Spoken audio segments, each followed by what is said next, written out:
So when I get here at 5 a.m., it's usually me and one or two other people here. And we start the day by getting the bread ready. Things have changed a good bit in the past few years for retired Army Sergeant Josh Tredinnick.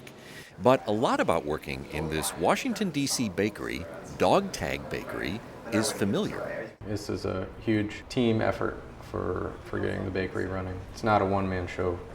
Yes, so the military skills definitely translate.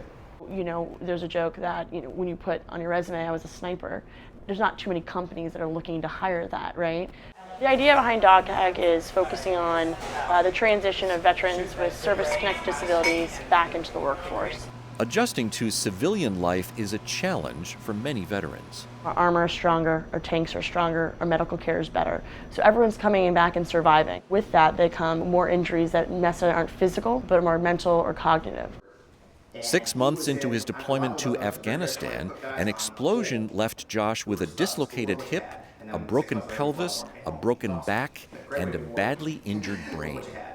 I would have moments where I would act out and speak out that was inappropriate or mean, and I just didn't remember it. I wouldn't remember what was happening one day to the next. I didn't understand what was happening to me. It was a long and difficult recovery, but good rehabilitation and lots of support are helping Josh get back on track. After I got out of the military, I was going back to school and looking for work. And for the past couple of years, baking has been sort of a hobby of mine, been therapeutic kind of activity for me. It just started as cooking with my kids, having them help out with stuff.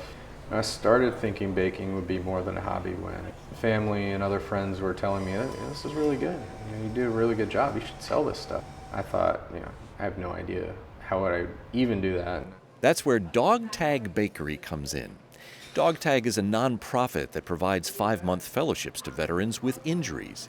It gives them a chance to learn everything they need to know about starting and operating a small business, a kind of work-study program in collaboration with Georgetown University. Part of it, even what we're doing, even today with the resumes, is translating what you did in the military to what it translates into the civilian world and onto a resume. So the goal is that you actually get to understand running a small business. The bakery is an incubator. Every day there's some classroom work, like this session about the importance of top-notch product. Fred Wellman is a retired Army pilot who now works with many veterans groups. If it tastes like crap, people won't come. It's not enough just to be a veteran-owned business. It's not enough to have a story. That's where PR ends. PR will get them here, public relations will get them here, good products brings them back. There's two parts of the learning here. We have the basic academic portion, classroom work from Georgetown, which is really great. But then immediately being able to apply that. We turn around the same day and have an opportunity to work in those areas of the business. The fellows work closely with Dog Tag's executive chef, Rebecca Clerget, to prepare the baked goods that are put on sale each day and to develop new items for the menu. My recipe is pumpkin with cream cheese filling will be fine. It is low fat. No. But just eat it. They have Beyond the kitchen, fellows complete 3-week rotations with other staff members and learn about management, marketing, customer service, and accounting.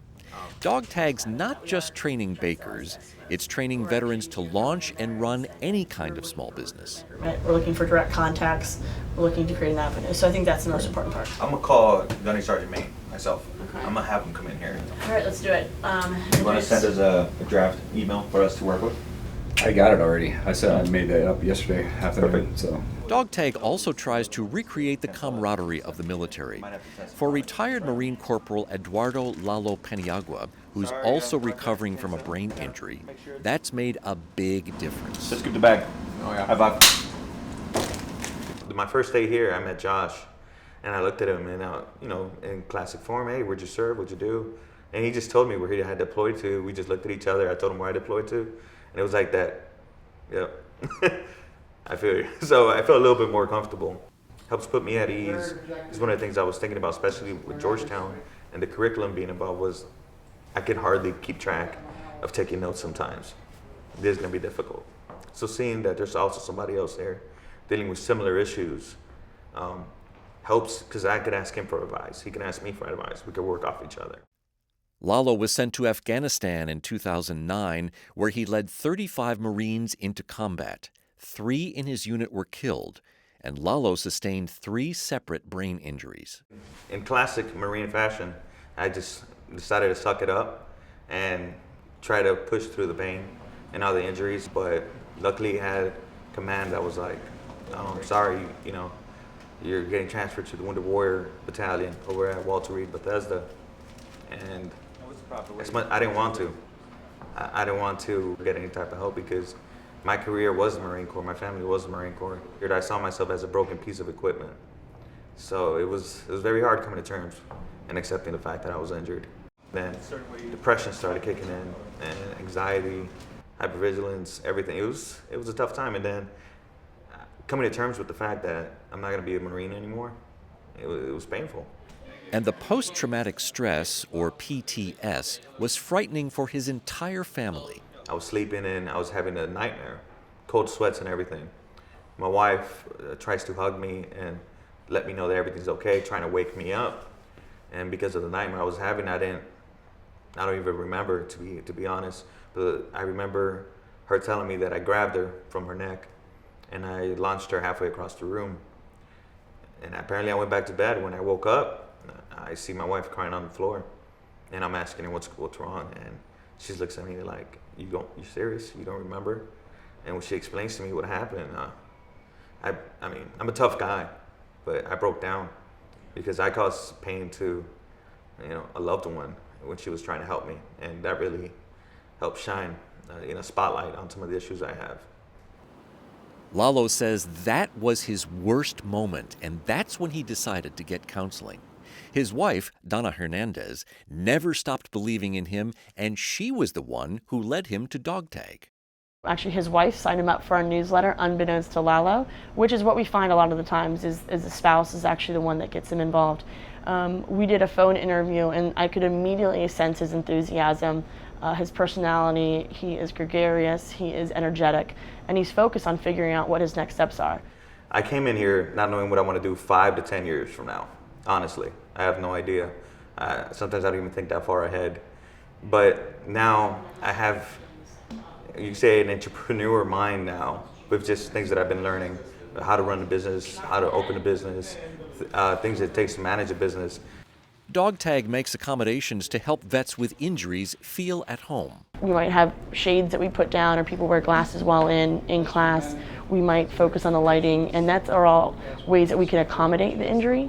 But we don't necessarily talk about, well, because you're injured, how can you do this?